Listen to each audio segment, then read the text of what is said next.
Hello, I've got for you today an ink from Montblanc. This is from their Elixir perfumed collection. So they do release a number of inks like this that have an odor or a scent. This is leather orange. I think most of them are leather based. So let's see how it performs next to their other oranges.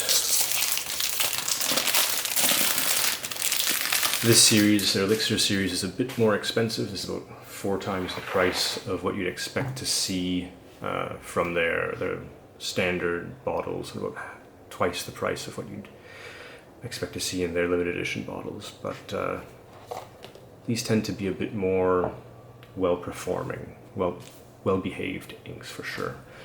So let's see. Interesting bottle, very robust. Quite a mass of glass there. And I've got here a little booklet of various types of paper that I use to sort of keep track of the inks that I have. So at the top you've got their Montblanc notebook, Clairefontaine, standard Xerox paper, some poster papers, drawing papers, vellum paper, and then all the way down to sort of tracing paper, which has very little absorption, and then for the fun of it, some Canadian birch.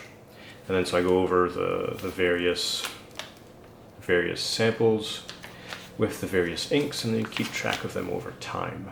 So some of their inks do fade over time a bit more than I'd like, but most of them so far have been pretty resilient to fading. So this is the latest red, Tiger Red. We've also got some Poppy Red, that's their standard red, Rebel Red, and Rosso Antico for the patron of arts and great characters.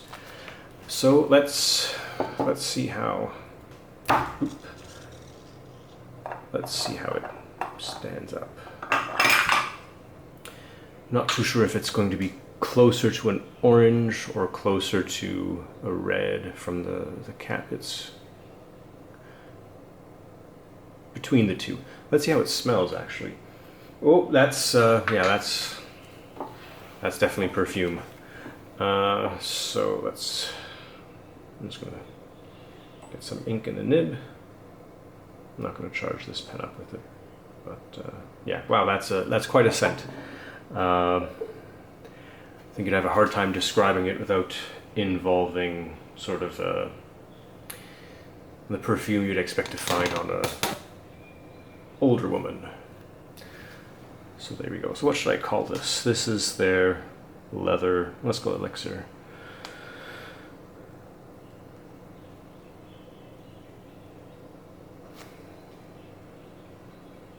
So let's see if we'll get a close-up of those later on.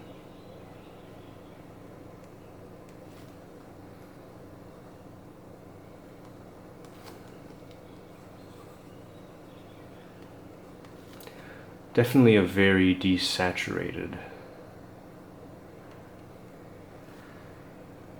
orange.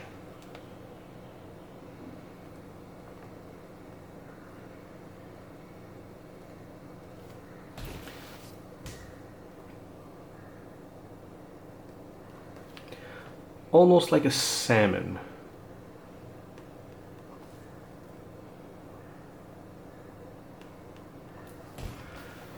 It performs usually best on the poster paper or the Clairefontaine. Oh, it has very good coverage. On the tracing paper is a very good example of how well the ink sticks. And the birch is just for fun.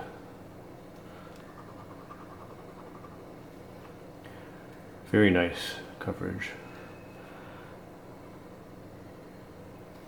Wet, but it doesn't seem to, let's try on the Xerox paper. It's wet, but it doesn't seem to feather very much.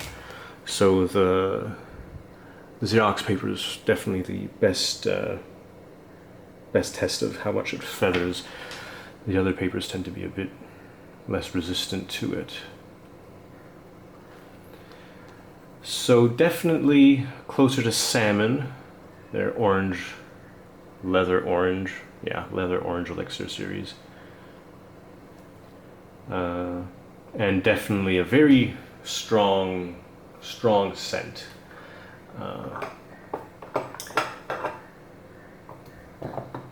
So how does it compare to their other reds? So we've got the Rebel Red. It's closest to the Rebel Red, I think.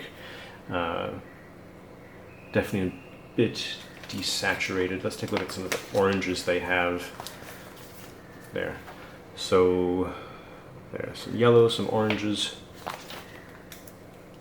There we go. So their manganese is their standard orange that you can pick up sort of with the healed glass inkwell. Their charm yellow was, I think, with a Legend of Zodiac limited edition. But this elixir is, yeah, it's definitely it definitely feels washed out already. It covers well. It covers really well. It dries quickly. It doesn't feather, but I don't know. It feels too desaturated to be really great. I think it could have been a bit denser in the color pigment, and it would have worked a bit better. But there you go. Their Elixir perfumed collection leather orange.